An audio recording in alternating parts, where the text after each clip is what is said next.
Dari sudut pandang psikiatri dulu deh, mengenali diri itu tuh gimana?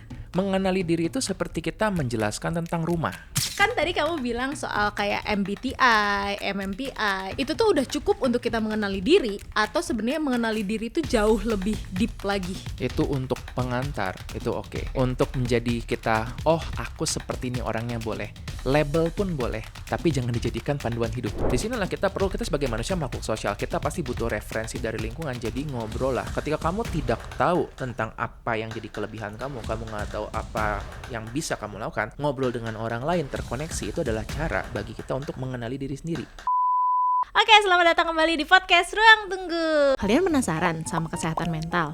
Yuk cari tahu bareng-bareng di podcast Ruang Tunggu. Karena di podcast Ruang Tunggu, kita tuh nggak cuma menunggu, tapi juga mencari tahu. Asik! Yuk, mulai syuting dulu. Udah siap semuanya? Siap. And action. Masih di sesi rambutan, melanjutkan dari part 1 kemarin. Kalau kalian belum nonton part 1-nya, nonton dulu gengs. Itu kita bahas tentang obsesi dan posesif. Hari ini kita akan, kalau misalnya kita udah keluar dari relationship yang obsesi dan posesif, kita mau mengenali diri kita sendiri. Dan gimana sih caranya? Kita langsung aja masuk ke pertanyaannya. Pertanyaan pertama, bagaimana cara melepaskan diri dari self-blame, rasa bersalah, dan membangun kembali self-esteem yang hancur akibat luka atau pengalaman masa lalu? Itu kan sama ya, satu tema dengan mengenali diri sendiri. Betul.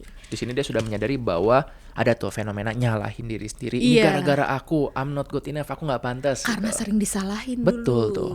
Nah, yang kedua, bagaimana caranya membangun hubungan yang lebih sehat dengan diri sendiri ketika mengalami low self-esteem dan cenderung bergantung pada validasi eksternal termasuk pasangan? Oke, ini mirip-mirip ya pertanyaannya. Mirip. Kayaknya memang isu banyak nih orang-orang di masa-masa sekarang nih ya. Iya. Apakah normal jika usia dewasa awal masih bingung dengan jati diri sendiri? Dan bagaimana membedakan antara proses mencari jati diri, FOMO, atau emang belum mengenal diri sendiri? Oke. Jadi ngerasa fondasinya nggak kuat. Betul. Nih. Dan seolah-olah kalau kita ngeliat sosial media, ini kayak semua orang udah tahu nih mau ngapain. Orang-orang udah pada lari, pada high rocks. Kayaknya aku belum ngapa-ngapain. Jadi merasa ketinggalan deh. Iya, betul. Dan gimana sih untuk membangun fondasi diri yang bold enough untuk kita berani untuk kayak kita tuh beda atau gimana? Oke, gitu. Kadang siap. orang tuh takut untuk jadi beda. Dari sudut pandang psikiatri dulu deh, gitu. Mengenali diri itu tuh gimana? Oke. Mengenali diri itu seperti kita menjelaskan tentang rumah. Oke, kalau orang nanya, rumahmu kayak gimana? Ada orang yang bakal bilang alamat, ada yang bakal bilang, oh pintunya warna putih ada gambar Doraemonnya, ada yang bilang, oh rumahku itu berantakan, rumahku berapa lantai. Itu semua cara untuk mendeskripsikan rumah.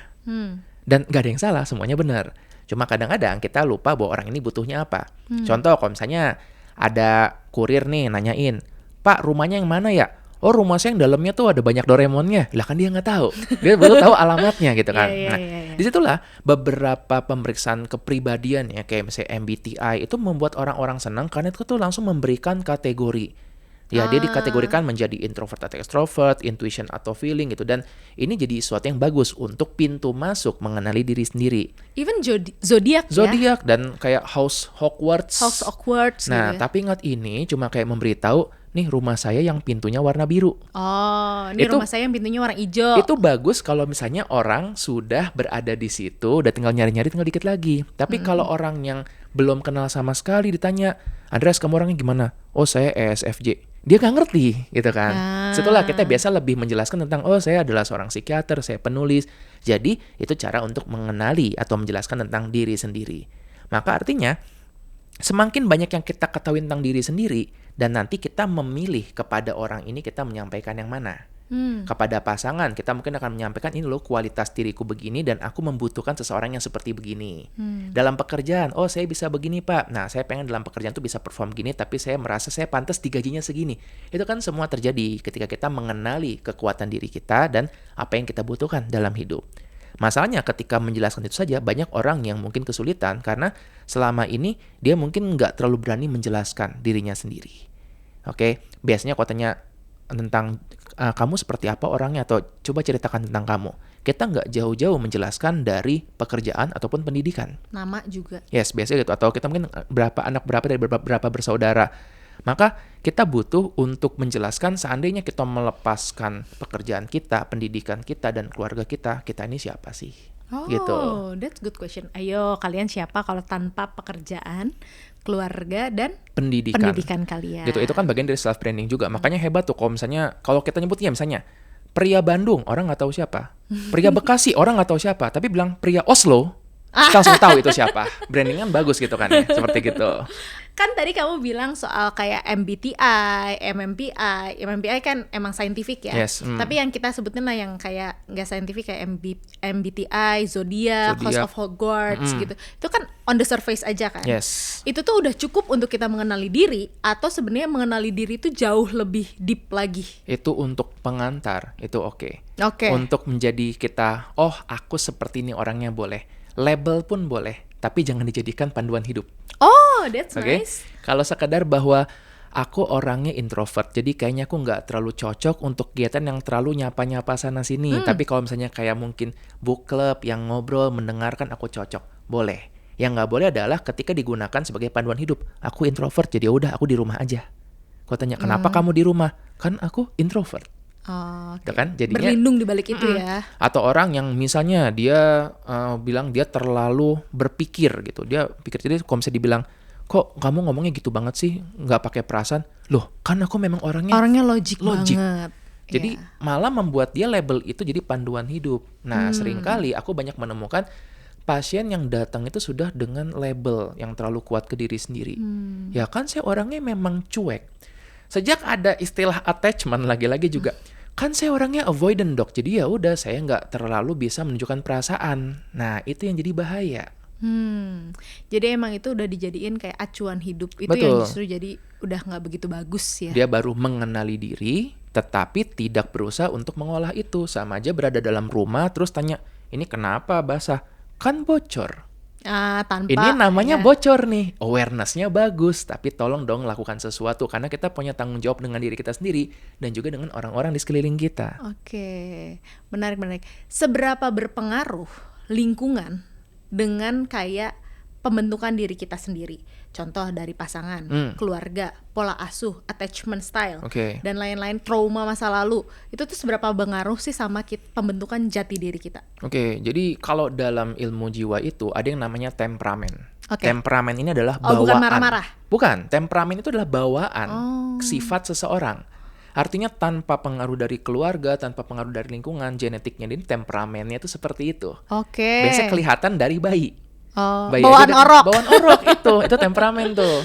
Nah, lalu mulai tuh ada kepribadian gitu kan tuh ketika mulai ditanamkan ilmu sana sini, ditanamkan mungkin etika, moral dan lain-lainnya. Itu yang membuat ya seorang anak yang tumbuh besar, bahkan anak kembar aja yang tumbuh besar di keluarga berbeda, temannya sama-sama terus, kalau temperamennya berbeda akan memunculkan outcome yang berbeda.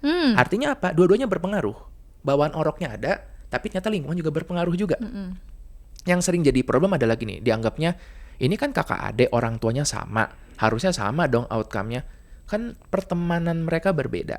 Iya. Seorang kakak nggak pernah merasakan jadi adik nggak pernah merasakan jadi kakak. Itu saja Iya. udah bisa berbeda banget perlakuannya. Waktu itu kita pernah bahas juga sama Kak siapa Anissa Steviani ya, yang kalau misalnya siapa tahu waktu ngebesarin kakak kondisi ekonominya kayak gini, Betul. ngebesarin adik kondisi ekonominya kayak gini, gitu. Betul. Itu juga bisa berubah juga ya. Betul sekali, dan artinya kita yang berdiri sekarang ini nggak lepas dari semua pengaruh di masa lalu itu. Tapi lagi-lagi ini pun jangan dijadikan sebagai menyalahkan. Oke. Ya aku jadi insecure karena dulu mamaku sering nyalahin. Ini juga kritik yang banyak aku sampaikan kepada dunia psikiatri. Bahwa kita terlalu banyak mencari hubungan masa lalu dengan masa sekarang tanpa berpikir ya, berusaha untuk gimana mengembangkan diri dari situ. Karena kalau kita terus-terusan mencari, selalu ada aja hubungannya. Kenapa sekarang kamu nggak mencoba hal baru? Iya dulu saya trauma di masa lalu. Kenapa kamu belum mencoba untuk mencari persahabatan baru lagi? Iya soalnya saya di backstabbing sama teman saya. Terus-terusan aja kayak gitu kan.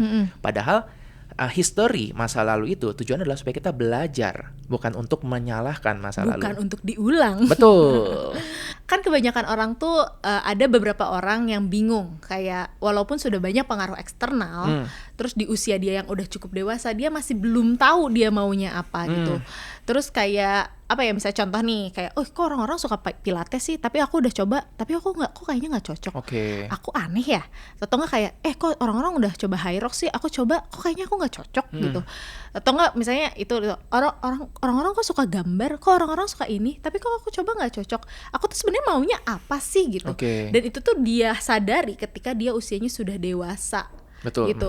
Itu tuh normal atau tidak sih sebenarnya? Oke. Kita manusia adalah makhluk sosial ya, jadi kita pasti selalu mencari yang namanya pattern recognition, kita mencari pola. Artinya kalau orang-orang di sekelilingmu pada berolahraga, maka itu adalah yang dianggap normal oleh kita sebagai manusia. Wajar kalau kita menjadi ada FOMO, kita jadi pengen mengikuti itu. Dan nggak apa-apa kalau dijadikan referensi. Oke. Bukan jadi kompetisi. Oh, that's good. Oke. Seringkali kan orang nganggapnya kompetisi kalau misalnya semua orang lari, saya harus lari lebih cepat lagi, lebih jauh lagi. Harus apa sih Iron Marathon? Iron Marathon ya, Iron Man gitu. Akhirnya jadinya yang sesuatu harusnya fun, menyenangkan itu menjadi suatu kompetisi. Nggak apa-apa kalau memang dia tahu, aku memang mengenali diriku, aku suka kompetisi, silahkan. Tapi kayaknya kan nggak semua orang suka dengan itu. Makanya kita coba untuk mengenali diri. Dan mungkin gini ya, kalau dibilang bahwa ya nggak terlambat kok, kita bisa mengenal diri kapanpun. Ada benernya juga, cuma jangan sampai ini malah dijadikan alasan untuk tidak mencari. Ya. Oke. Mungkin gini, aku membayangkan bahwa ada bare minimum tetap ya. Contoh, kalau misalnya seseorang yang sekolah, bare minimumnya kan ada nilai batas lulus. KKM kalau di zaman aku. Nah, jadi nggak bisa tuh bilang, ya kan saya memang begini belajarnya. Nggak bisa. Kalau kamu adalah seorang yang dianggapnya belajarnya biasa, neurotypicals, nggak ada masalah dalam otak, dalam caramu berpikir, maka ada suatu standar bare minimumnya. Kalau kita lihat, seseorang yang SD, bare minimumnya adalah untuk belajar hal-hal baru. Untuk duduk di kelas, dia mendengarkan dan ngerjain tugas. Oke. Begitu masuk masa remaja, belasan, mulai itu berubah. Bare minimum dia adalah untuk berelasi dengan teman-teman, untuk membentuk identity. Apa yang aku suka, apa yang aku nggak suka. Dalam masa dia mengenali ini, pasti dong dia akan mendengarkan teman-temannya pada dengerin musik apa. Apa nih film yang lagi rame. Nah, lalu begitu masuk usia 20-an, ini adalah momen ketika dia mulai berelasi. Dalam berelasi ini, bare minimumnya sebaiknya mengerti supply dan demand. Aku bisa mensuplai apa, aku mendemand apa. Iya. Karena kalau kita nggak memahami ini, konsep split bill aja bisa bikin berantem. That's good. Pada pasangan yang dia bilang, oke, aku bisa mensuplainya segini, mungkin gitu untuk pengeluaran uang, aku demand untuk split bill. Selama supply demand-nya terpenuhi, hubungan itu akan baik-baik saja. Yang sering jadi konflik adalah karena dua orang ini mungkin memiliki supply and demand yang berbeda. Nah, jadi dalam relationship ya, tadi umur 20-an itu karena banyak orang-orang mulai berelasi. Sebaiknya tahu supply demand-nya itu seperti apa. Usia 30-an biasanya lebih ke priority. Berarti bare minimumnya adalah dia mengenali dirinya apa yang menjadi prioritas dalam hidupnya saat ini. Kalau misalnya dulu mungkin kesehatan nggak terlalu penting karena kan orang usia belasan atau 20-an itu kayak tahan banting terus ya. Iya. 30-an mulai tuh berasa. Salah makan dikit, jelek banget dah. Duduk berdiri cepet aja itu kayak gempa rasanya. Nah, itu kan mulai prioritinya mulai diatur. Aku perlu mulai memperhatikan makan. Kalau waktu kecil itu SD les matematika, gedenya les sugar gitu misalnya kan. Itu kan bagian dari priority. Lucu banget lagi.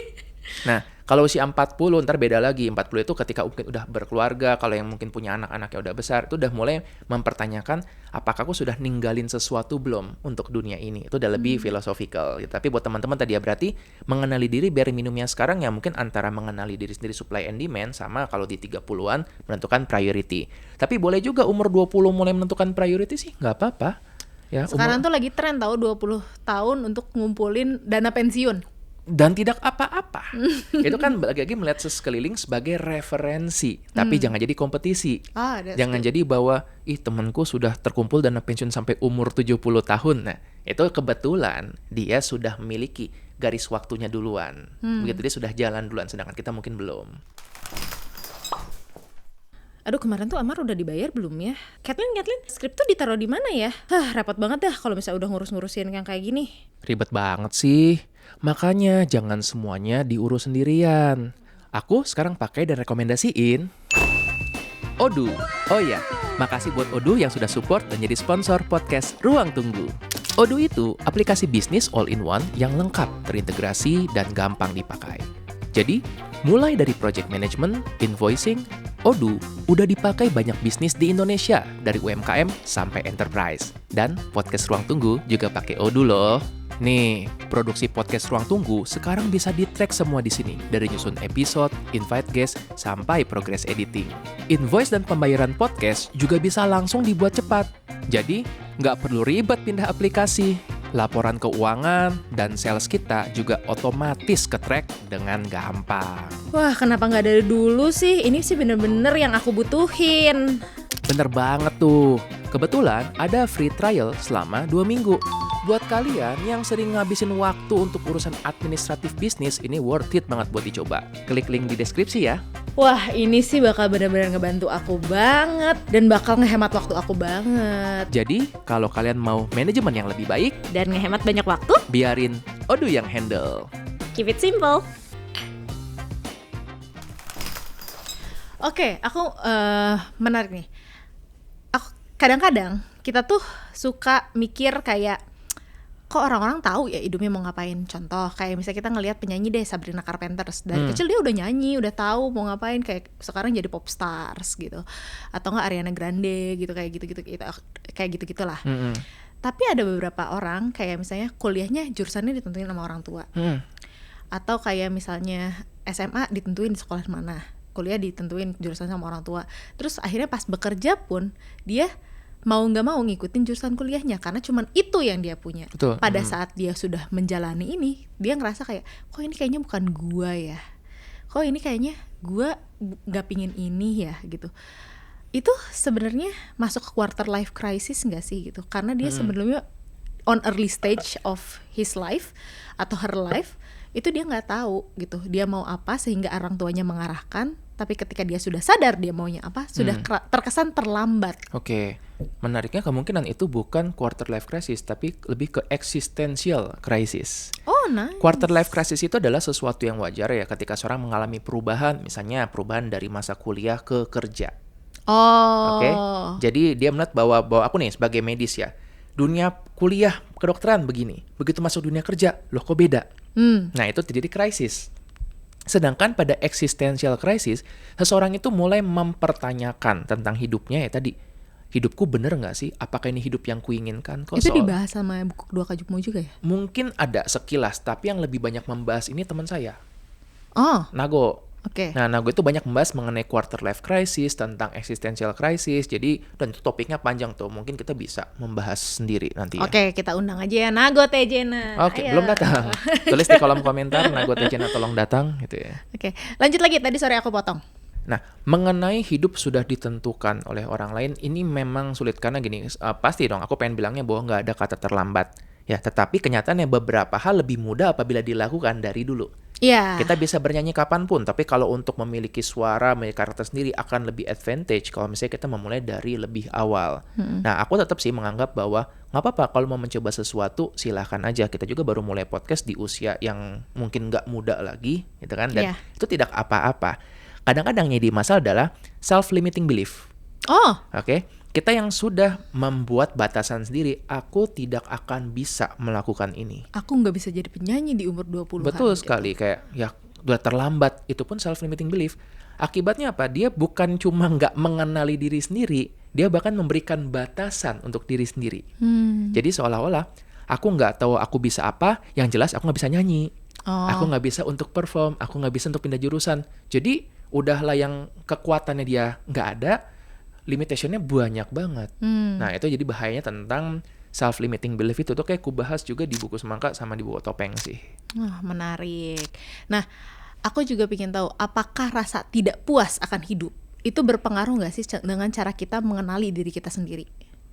Oke, menarik. Apabila kita nggak puas dengan hidup, berarti kan logikanya kita ya udah dong cari hidup seperti Iya. apa yang memuaskan. Iya. Kenyataan ada orang yang malah ketika nggak puas dengan hidupnya sudah merasa udahlah terlambat, nggak bisa ngapa-ngapain lagi. Betul, Gitu kan? kebanyakannya jadi pesimis orangnya. Betul sekali, karena ya untuk apa? Aku udah menjalani hidup yang salah kok. Nah, disinilah kita sebagai manusia makhluk sosial, kita pasti butuh referensi dari lingkungan. Jadi ngobrol lah. Ketika kamu tidak tahu tentang apa yang jadi kelebihan kamu nggak tahu apa yang bisa kamu lakukan, ngobrol dengan orang lain, terkoneksi, itu adalah cara bagi kita untuk mengenali diri sendiri.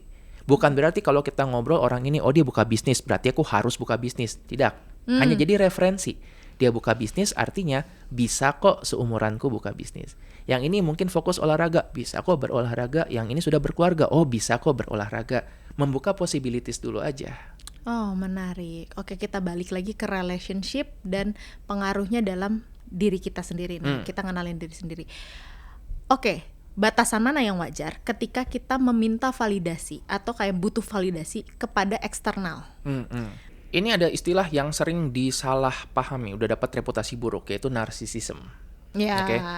Kalau dalam ilmu jiwa, narsisism itu sesuatu yang nggak apa-apa, bahkan bagus kalau misalnya ada. Oke, karena kan narsisism itu menunjukkan bahwa kita memiliki suatu kebanggaan, kita merasa bahwa kita tuh orang yang oke, orang yang baik. Nah, kita membedakan ada secondary narcissism, yaitu ketika seseorang mendapatkan validasi dari luar. Ya. Boleh, nggak apa-apa. Apalagi anak kecil. Anak kecil menggambar, dia nggak tahu bagus atau enggak. Jadi dia memperlihatkan kepada orang tuanya. Dan ketika orang tuanya matanya berbinar dan memuji gambar itu namanya secondary narcissism. Tetapi kita berharap lama-lama berubah nih dari secondary narcissism menjadi primary narcissism. Artinya ketika tidak ada orang yang melihat gambarnya, nggak ada yang memuji, dia punya kemampuan untuk mengevaluasi sendiri dan mengatakan, ya ini lumayan lah. Udah cukup. Iya. Oh, rasa puas ya. Rasa puas. Jadi artinya mendapatkan validasi eksternal nggak apa-apa, tetapi ketika tidak ada validasi eksternal, mampu nggak untuk dia memvalidasi dirinya sendiri? Nah, inilah problemnya karena jadi ada yang namanya itu contingent self-worth. Jadi seseorang dia nggak menentukan harga dirinya. Akibatnya dia hanya bisa menentukan kalau ada orang lain. Kalau aku punya pasangan, oh artinya aku sebagai manusia diinginkan. Kalau ada teman-teman di sekelilingku, artinya aku orangnya asik. Oke. Kalau orang ketawa, artinya gue lucu. Ya. Kalau aku ngerjain tugas dan tugasnya ditepuk tanganin, artinya aku keren. Nah, bagus kan secondary narcissism. Iya. Tapi gawatnya adalah gimana kalau pasangannya lagi nggak ada? Berarti gagal dong sebagai manusia. Gimana kalau teman-temannya lagi nggak ada yang bisa dihubungi? Gimana kalau pas dia ngomong, temennya nggak nangkep tentang jokesnya? Itu yang membuat dia akan jadi merasa, tuh ternyata aku nggak oke. Oke. Nah, so nggak apa-apa kita membuat teman kita menjadi salah satu sumber validasi, tetapi jangan lupa bahwa kita juga sebaiknya punya kemampuan untuk mengevaluasi diri sendiri. Jangan sampai terjebak dalam kontingan self-worth itu, sehingga satu-satunya self-worth kita hanya ditentukan dari sumber luar. Oke, kalau misalnya kita dulu nih melakukan sesuatu yang kita suka, dulu tuh kan kita tuh berkembang ya orangnya. Misalnya contoh, dulu aku suka baca novel romance, terus berubah menjadi suka baca novel thriller gitu. Terus berubah lagi menjadi suka baca novel fantasy gitu. Terus pas balik lagi reconnecting sama aku baca romance, ternyata baca romance tuh menyenangkan ya. Ketika reconnecting itu terjadi, apakah sebenarnya aku tuh pada saat meninggalkan novel romance itu kehilangan jati diri nggak sih? Oke. Gitu? Atau cuman diri aku aja yang lebih luas? Oke, paham sih. Jadi begini, aku beranggapannya bahwa tubuh manusia dan pikiran itu terdesain untuk survive berdasarkan apa yang penting saat itu. Iya. Kalau misalnya teman-teman yang mungkin masih masa remaja, yang lagi puberty, mungkin bagi mereka love is everything. Iya. Maka pada saat itu mereka bakal mengkonsumsi sebanyak-banyaknya konten tentang cinta. Lalu orang yang mungkin lagi tertarik dengan olahraga, kesehatan, lagi obses dengan kesehatan, mungkin konten yang dikonsumsi adalah berhubungan dengan hidup sehat. Nggak ada yang salah. Kebetulan pikirannya memprosesnya gini, inilah caraku untuk survival. Oke. Jadi nggak apa-apa kalau kita berubah-ubah. Asal, yang ingat adalah gini, muncul data baru. Oke, termasuk juga misalnya seseorang menjalin hubungan dengan pasangannya yang awalnya, aku sangat mencintai orang ini, dia bisa dipercaya. Tiba-tiba setelah beberapa bulan, kok aku jadi ragu ya sama dia. Nah, Itu kan perubahan tuh. Iya, itu juga. Perubahan tuh boleh terjadi seiring dengan datanya nambah. Oke. Misalnya dulu dia orangnya senyum terbuka, sekarang kok tiba-tiba kok jadi tampak seperti menyembunyikan sesuatu. Kok tampaknya membatasi diri banget. Nah, data yang baru itu justru memang membuat kita seharusnya menjadi waspada, bukan curiga ya, waspada. Oke. Yang nggak boleh adalah pasangannya nggak berubah, tapi tadi dia yang merasa nggak ada yang berubah, tapi kok aku ragu tiba-tiba ya. Maka yang perlu dipertanyakan adalah kita sendiri, begitu. Ngomong-ngomong nih soal hobi gitu ya. Kalau orang ganti-ganti hobi, apakah dia ADHD? Aduh, banyak banget pertanyaan seperti begini.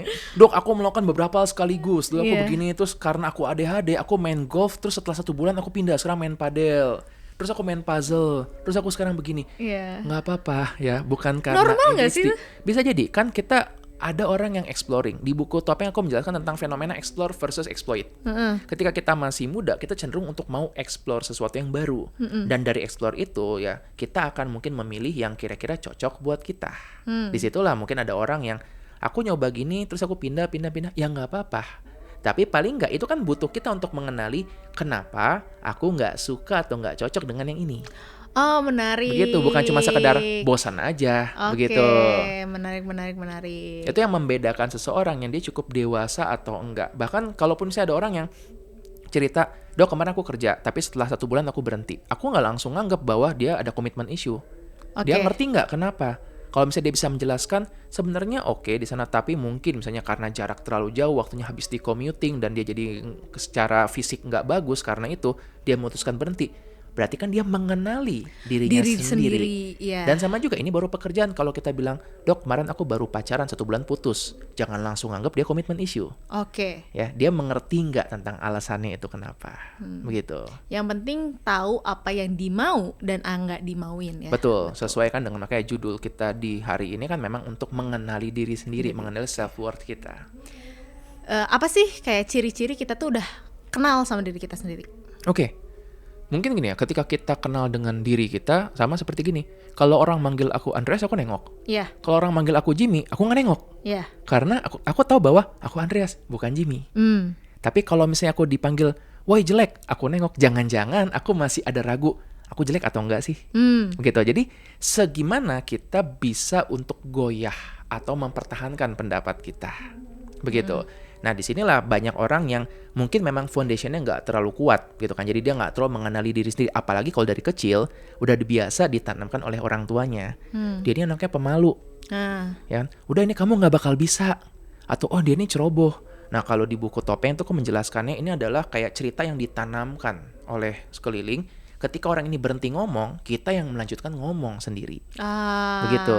Iya. Nah, kadang-kadang ada orang yang mungkin dia cukup tahu ya bahwa enggak, aku memang begini orangnya, tapi tadi yang dia ragu-ragu ini, yang dia mungkin gak jelas, akhirnya karena kepribadiannya gak pernah benar-benar fix, dia jadi sangat membutuhkan orang lain untuk menentukan kepribadian dia. Menarik.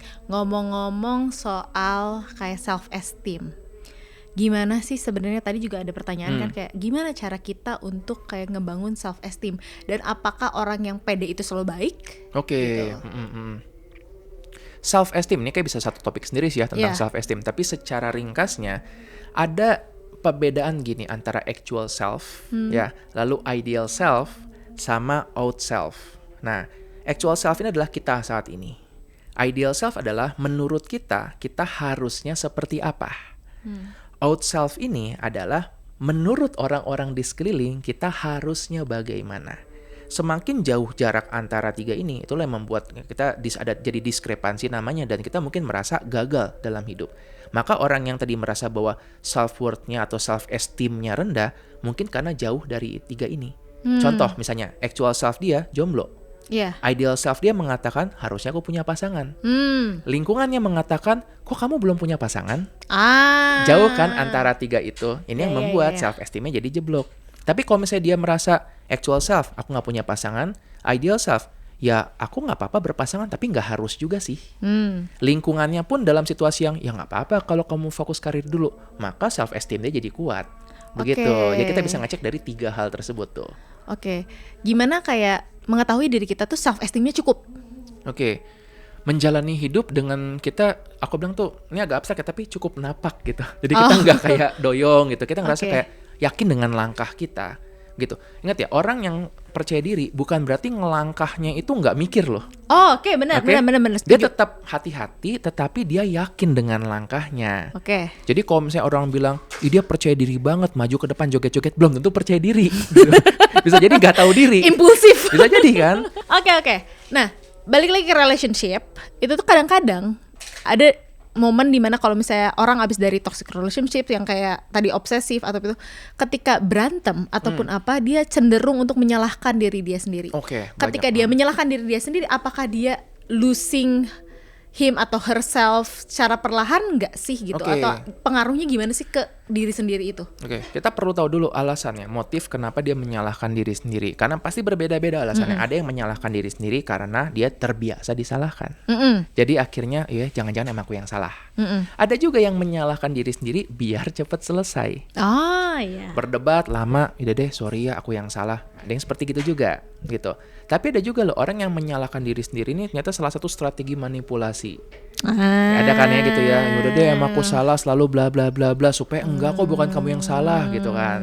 Jadi motifnya berbeda-beda. Kita perlu mengenali itu gitu. Apakah pengaruh nih dari hubungan sehat atau lingkungan sehat? Itu tuh bisa berpengaruh nggak sih sama kita, proses kita untuk mengenali diri kita sendiri? Oke. Aku rasa ini pentingnya karena gini, dalam proses mengenali diri kan kita juga akan tumbuh dan berkembang. Oke. Seringkali apabila lingkungan ini terlalu restriktif, maka kalaupun dia tahu aku perlu berkembang, mungkin keluarga, teman-teman, pasangannya nggak mengizinkan buat itu. Itu jadi masalahnya. Jadi dia butuh informasi juga, ya ibaratnya suatu tanaman nih. Dia butuh air, butuh cahaya, butuh pupuk. Tapi dia juga butuh pot dan tanah yang cukup luas untuk bisa menampung perkembangannya itu. Oke.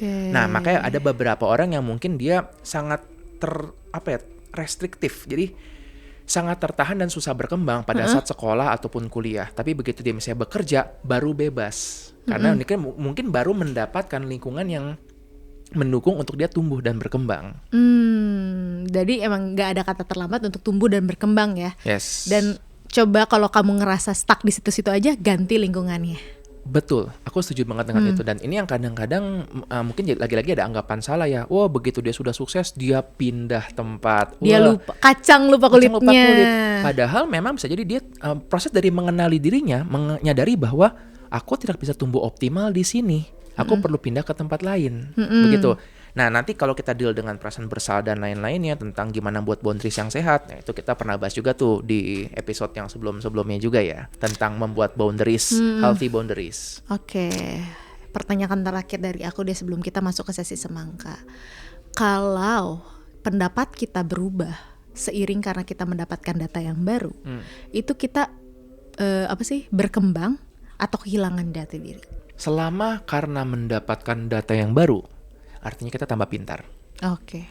Kita dulu mendukung seseorang, terus ketika sekarang kita jadi tidak mendukung lagi karena muncul data yang baru, bukan pelin-pelan. Artinya kita tambah pintar seiring dengan waktu. Dan ini juga membuat kita jadi bisa memaafkan diri kita yang dulu. Ketika, wah kok dulu aku mendukung dia sih, kenapa aku dulu bisa cinta sama dia? Bukan karena bodoh, ya, tapi karena emang datanya aja yang masih... waktu itu belum ada, sekarang udah nambah. Dan semakin kita pintar, itu yang membuat kita merasa, iya ternyata yang dulu aku ternyata bodoh. Tapi kita dulu bodoh karena kita sekarang lebih pintar. Itu pernah dibahas di buku kedua juga. Betul. Ya? Jadi kan kita tetap bersikap baik juga kalaupun kita ngerasa kita pernah melakukan sesuatu yang salah, nggak apa-apa kok. Yang penting kita mengakui dan arahnya kan jadi lebih baik lagi. Kuncinya di mengakui ya. Yes. Oke, jadi nggak denial. Betul. Oke, kita masuk aja ke sesi semangka. Jadi harus ngapain, Dokter Andrea? Sesi mengupas solusi kehidupan. Kasih aku 3 potong semangka deh. Dari kayak bare minimum self awareness itu apa? Oke. Bare minimum self awareness adalah kamu mengerti yang tadi sudah kita bahas tuh. Apa yang kamu mau atau apa yang kamu nggak mau. Minimal tuh ya. Yes, minimal banget. Minimal banget. Kalau aku nggak mau duren gitu. Nah, itu bagus tuh. Jadi itu akan ngebantu karena misalnya kita lagi datang ke rumah orang bertamu, mau makan apa? Terserah. Bingung. Terserah, tapi aku nggak bisa pedas. Lumayan kan? Itu lumayan. Ngebantu tuh, bener, begitu. Bener. Nah, jadi tadi ya kita kenali kita maunya apa, nggak maunya apa. Kalau mau ditambahin lagi, apa yang bisa kita berikan untuk lingkungan? Supaya kita nggak jadi taker doang ya. Betul, gitu. Nah, dalam relationship juga aku bisa memberikan apa untuk pasanganku. Nah, kita perlu ngenalin itu juga karena kalau nggak akan ngerasa, ya kayak dalam hubungannya aku nggak ada gunanya. Iya gitu kan? sih, sering banget orang ngerasa kayak gitu. Oke, pertanyaan kedua untuk potongan yang kedua. Skill apa yang perlu dibangun untuk biar kita tuh nggak terus-terusan mencari validasi dari lingkungan sekitar kita, terutama pasangan kita? Oke. Potongan semangka kedua ya tentang ini berarti punya kemampuan self-soothing, yaitu kemampuan menenangkan diri sendiri. Ini berakar dari attachment theory. Jadi pada orang-orang yang attachmentnya secure, mereka cemas ketika pasangan yang nggak bisa diakses, atau mungkin cemas ketika tadi bingung menjalani hidup, tapi mereka punya kemampuan untuk menenangkan diri sendiri. Mungkin dengan tarik nafas dulu, mungkin dengan menghubungi orang yang lain, yang teman-temannya, mungkin dengan menulis journaling, atau mungkin dengan yang mencari inspirasi sendiri. Oke, itu adalah menurutku bare minimumnya punya kemampuan self-soothing. Oke, jadi journaling tuh membantu ya? Bisa, karena dalam proses menjurnal itu kita memetakan pikiran, ntar tiba-tiba keluar sendiri polanya. Kan ingat, manusia adalah makhluk yang sangat mencari pattern. Gimana cara kita membangun hubungan yang sehat dengan diri sendiri? Oke, potongan semangat ketiga. Aku akan bawakan ini. Gimana cara kita memiliki badan yang sehat? Ya dilatih. Diulang-ulang terus. Iya. Jadi gimana kita memiliki hubungan yang sehat dengan diri sendiri? Mengembangkan diri, melatih pikiran kita. Entah dengan mungkin membaca, dengan ngobrol, dengan deep talk, dengan nonton podcast-podcast berkualitas seperti podcast Ruang Tunggu. Dapat ya. Dan melatih itu terus. Ya, kita nggak mungkin orang berolahraga baru nyoba sekali, aku memang nggak bisa ngangkat beban. Nggak bakal bisa jadi sehat kalau seperti gitu. Lari, aku ternyata gampang capek. Nggak bisa seperti gitu. Nah, sama juga ketika kita melatih mengembangkan diri pun, yang kita lakukan adalah melatih berulang-ulang terus. Begitu.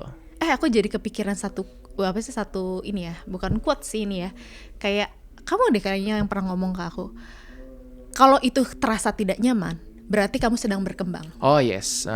Kayak gitu. If you feel uncomfortable, then perhaps you're doing it right. Iya. Begitu. Karena tubuh kita emang terbiasa kan untuk status quo.